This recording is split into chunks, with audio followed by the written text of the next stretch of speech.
What is going on, y'all? Psych Perspectives, GeoFucks here.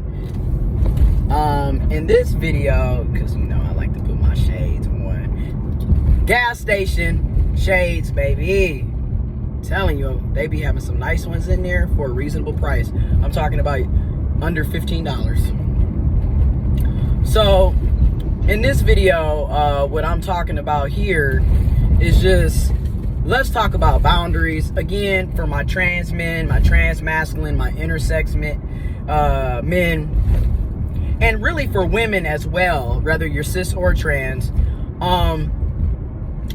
and also for cis men in general, but highlighting those that I just named at the beginning, because depending on how you're socialized, you're literally socialized not to have boundaries. And it is so important that you have boundaries, because the boundaries are for you. The boundaries are for you, and basically these are as far as you're willing to go with certain things. So for example, if you have a boundary that I'm not going to be participating in relationship activities, behaviors with people that I am not in a committed relationship with, that's a boundary. And that's a boundary for you. That's a boundary that I have personally set for myself.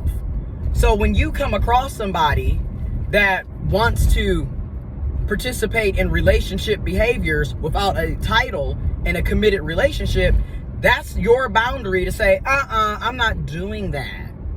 If you want to just be friends with benefits, then I should only be hearing from you at 11 o'clock, 12 o'clock, 1 o'clock at night. I don't need to be talking to you every day. I don't need to be texting you every day. I don't need to be hanging out with you every day. I don't want to be getting to know you, because that's just it. It's just sex, so keep it at sex. That's a boundary. And we need to learn how to adhere, set boundaries, set healthy boundaries, and respect and honor our own boundaries. Stop backsliding. Because if you're backsliding on your own boundaries, you're directly telling everybody else that you're a pushover and this really isn't a boundary. And they know that they can keep pushing, and you're just going to let them on in. Keep on knocking and they can't get in. But it's the truth. That's what ends up happening. You know, another thing that I'm setting for myself, I want to go on dates. Moving forward, if I am to ever want to be romantic and you know, try to pursue a romantic relationship again,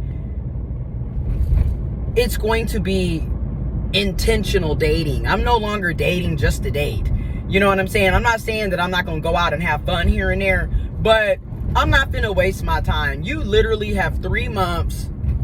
And if you're not showing, you know, that you are of somebody that I need to be investing time in within that 90 days, within that 12 weeks, within that 3 months, then I'm leaving. I'm leaving. I'm removing myself, because I'm done wasting my time. You see what I'm saying? We have to set those boundaries, because, honey, it is not your job to constantly put up with BS, drama, chaos, confusion, manipulation, lies. It's not your responsibility to constantly forego your own needs and happiness for somebody else. That is not how things go. We need to stop being self-sacrificing. I know a lot of us were socialized to put everybody else before us. Everybody else's happiness comes before ours. And no, we're not doing that anymore. Okay? And especially for my trans men, trans masculine, intersex men, baby, you no longer have to put up with chaos and confusion, baby. You don't have to. You don't have to sit up here and just be a yes person, because that's how you were raised and socialized. It's okay to say no. And it's okay to recognize when you're not compatible with people. Whether that's with friendships, platonic, romantic, your job. It's okay to recognize when, you know what, this isn't working for me. It doesn't have to be done in animosity. You don't even have to have hate, anger, frustration, or any of that in your soul or in your mind or in your heart for that person or that situation. But it's okay to recognize, hey, this is not working, and I'm going to go on and leave. You know, thank you for giving me your time and space, or giving me this trial run, or whatever you want to call it. But I'm going to go on and head on out, because this is not serving me.